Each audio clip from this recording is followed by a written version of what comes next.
प्यारे दोस्तों, आज हम आपको एक ऐसे आदमी के बारे में बताने वाले हैं जिसकी कब्र में पैसों से भरी हुई 4 बोरियां रखी गईं और उसके कफन में भी नोटों की गड्डियां रखी गईं। फिर जब 10 दिनों के बाद कब्र को खोला गया तो उसमें से क्या निकला, चलिए आपको बताते हैं। लेकिन उससे पहले अगर आपने इस वीडियो को लाइक नहीं किया है तो इसे लाइक करें। अगर आपने अभी तक हमारे यूट्यूब चैनल को सब्सक्राइब नहीं किया है तो चैनल को सब्सक्राइब करके बेल आइकन भी दबा दें। तो चलिए शुरू करते हैं। दोस्तों, एक साहब कहते हैं कि एक मर्तबा मैं एक मज़ार पर गया और सलाम करने के लिए हाजिर हुआ। फातिहा पढ़ने के बाद जब मैं लौटने लगा तो एक शख्स पर मेरी नज़र पड़ी जो कि दुआ में मशगूल था। उसे देखकर मैं चौंक गया और वहीं पर खड़ा हो गया। उस शख्स का बदन इंतहाई कमज़ोर और चेहरे पर मायूसी थी। मेरे चौंकने की एक वजह यह भी थी कि उसकी गर्दन में एक पानी का डोल लटका हुआ था जिसमें उसने अपने दोनों हाथों को डुबा रखा था। मैं उसके फारिग होने का इंतज़ार करने लगा। जब उस शख्स ने दुआ ख़त्म की तो मैंने उसे सलाम किया। उसने सलाम का जवाब देकर मेरी तरफ देखा। लम्हा भर के लिए उसके फीके से होंठों पर फीकी सी मुस्कुराहट आई और फौरन ख़त्म हो गई और फिर वो शख्स उदास हो गया। मैंने उसके गले में पानी का डोल लटकाने और उसमें हाथ डुबोने की वजह पूछी। इस पर उसने एक आह भरी और कहा कि मेरी छोटी सी परचून की दुकान है।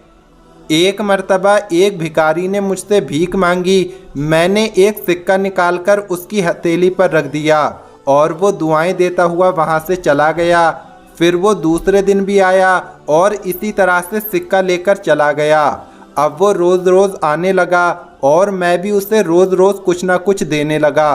कभी कभी वो मेरी दुकान पर कुछ देर बैठ जाता और अपने दुख भरे अफसाने मुझे सुनाता रहता। उसकी दास्ताने गम सुनकर मुझे उस पर बड़ा तरस आया और इस तरह मुझे उससे काफ़ी हमदर्दी हो गई और हमारे दरमियान ठीक ठाक याराना कायम हो गया। दिन गुजरते गए। एक मर्तबा वो कई दिनों तक मुझसे मिलने नहीं आया तो मुझे उसकी फ़िक्र होने लगी और मैं सोचने लगा कि हो ना हो वो बेचारा बीमार पड़ गया होगा, वरना इतने नागे तो उसने आज तक नहीं किए। मैंने उसका मकाम तो नहीं देखा था मगर इतना मालूम था कि शहर से बाहर एक वीराने में एक झोपड़ी में रहता है। मैं उसे तलाश करते हुए शहर से बाहर वीराने में उसकी झोपड़ी के पास पहुंच गया। अंदर जाकर देखा तो हर तरफ पुराने चीथड़े बिखरे पड़े थे। एक तरफ टूटी हुई चारपाई पड़ी थी और उस चारपाई पर वो भिखारी लेटा हुआ था। वो सख्त बीमार था और ऐसा लगता था कि अब ठीक ना हो सकेगा। मैं सलाम करके उसकी चारपाई के पास खड़ा हो गया। उसने आंखें खोली और मेरी तरफ देखा तो उसकी आंखों में हल्की सी चमक आ गई। अपने पास बैठने का इशारा किया और मैं उसके पास बैठ गया। बड़ी मुश्किल से उसने अपने लब खोले और हल्की सी आवाज़ में बोला, भाई मुझे माफ़ कर दो, मैंने तुमसे बहुत धोखा किया है। मैंने हैरत से कहा, धोखा वो क्या? तो फ़कीर कहने लगा, मैंने जितने भी दुख दर्द और अफसाने आपको सुनाए हैं वो सब के सब मनगढ़ंत हैं। मैं इसी तरह से गढ़ी हुई बातें लोगों को सुना सुनाकर भीख मांगता रहा। अब क्योंकि मेरे बचने की बज़ाहिर कोई उम्मीद नज़र नहीं आती, इसलिए तुम्हारे सामने हकीकत बयान कर देता हूँ। मैंने शादी भी की है, मेरे बच्चे भी हुए हैं, लेकिन मैं कामचोर हो गया और मुझे भीख मांगने की लत पड़ गई। मेरी बीवी को मेरे इस पेशे से यानी भीख मांगने से सख्त नफरत थी। इसी वजह से हमारे घर में लड़ाई पड़ती रही। देखते ही देखते बच्चे जवान हो गए। मैंने उनको आला दर्जे की तालीम दिलवाई और उनको बड़ी बड़ी नौकरी मिल गई। अब मेरे बच्चे भी मुझ पर गुस्सा होने लगे।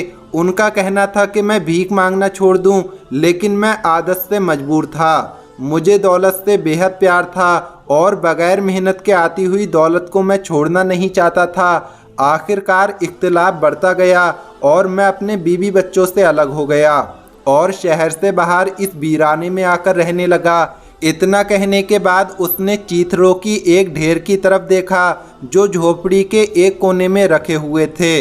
उसने इशारा करते हुए कहा, यहाँ से चीथड़े हटाओ, इनके नीचे तुम्हें 4 बोरियां नजर आएंगी, इनमें से एक बोरी का मुंह खोल दो। चुनांचे मैंने ऐसा ही किया।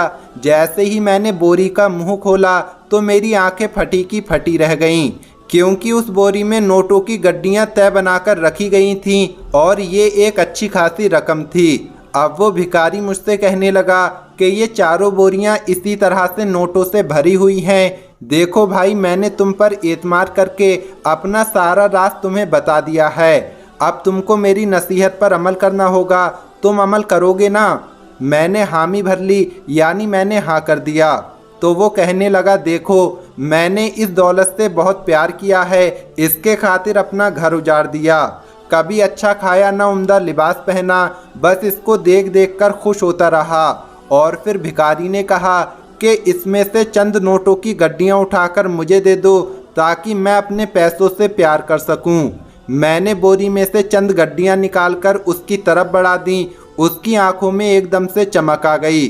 उसने अपने कांपते हुए हाथों से नोटों की गड्डियां लीं और अपने सीने पर रखकर उन्हें बारी बारी चूमने लगा। हर एक गड्डी को होंठों से चूमता और आंखों से लगाता और मुझसे कहने लगा कि मेरी वसीयत बड़ी ख़ास है, तुम्हें मेरी वसीयत को पूरा करना ही पड़ेगा। और मेरी वसीयत ये है कि ये मेरी पूरी ज़िंदगी की कमाई हुई दौलत है, यानी नोटों की भरी हुई ये चारों बोरियां, तुम्हें किसी भी तरह से इनको मेरे साथ दफन करना होगा। और मैंने अपने लिए एक कफन सिलवाया है जिसमें जेबें बनी हुई हैं। जितनी गड्डियां उन जेबों में आ सकें तुम उसमें रख देना और फिर मुझे दफना देना। ये अजीब वसीयत सुनकर मैं थोड़ा हैरान हो गया, लेकिन मैंने वादा कर लिया। वो बड़ी हसरत के साथ उन नोटों की गड्डियों को चूम रहा था। अचानक उसके हल्क से एक खौफनाक चीख निकली और उसका इंतकाल हो गया। मैं खौफ के मारे थर थर काँपने लगा। नोटों वाला हाथ चारपाई के नीचे एक तरफ लुढ़क गया और नोटों की गड्डियां नीचे गिर गईं। उसकी जान निकल चुकी थी। मैंने जल्द ही अपने आप पर काबू पा लिया और नीचे गिरे हुए पैसे इकट्ठा करके उस बोरी में वापस डाल दिए। बोरी के मुंह को ऊपर से अच्छी तरह से बंद किया और उन चारों बोरियों को फिर से छुपा दिया। फिर उसकी वसीयत पर अमल करते हुए वही जेबों वाला कफन पहनाया और चंद आदमियों को साथ लेकर उसकी तदफीन की। मैंने किसी तरह से एक बड़ी सी कब्र खोदकर नोटों से भरी हुई बोरियां उसकी कब्र में रख दी। 10 दिन गुजर गए। इतने में मेरे दिल में लालच आ गई और मुझे अपनी नादानी पर रह रहकर अफसोस होने लगा कि मैंने उस भिखारी की वसीयत पर अमल करके इतनी सारी रकम उसके साथ क्यों दफन कर दी। उसके मरने के बाद यकीनन उसके माल ने उसको कोई फ़ायदा नहीं देना था। अगरचे मैं उसका माल ले लेता तो मैं मालदार हो जाता। शैतान मुझे तरह तरह के मशवरे देने लगा कि अब भी क्या हुआ है, वहाँ कब्र में अभी भी दौलत सलामत है। मैंने ये राज अभी तक किसी को नहीं बताया था। इसके बाद मैंने इरादा कर लिया कि चाहे कुछ भी हो जाए मैं वो नोटों की बोरियां ज़रूर हासिल करूंगा। अगली रात मैं कुदाल वगैरह लेकर कब्रिस्तान पहुंच गया। मैं अब उस फकीर की कब्र के पास खड़ा था। हर तरफ मौत का सन्नाटा छाया हुआ था। मेरा दिल खौफ की वजह से थर थर काँप रहा था और मुझे बहुत पसीना आ रहा था। आखिरकार मैंने हिम्मत करके उसकी कब्र पर कुदाल चला दी। 2-3 कुदाल चलाने के बाद तकरीबन मेरा डर ख़त्म हो रहा था।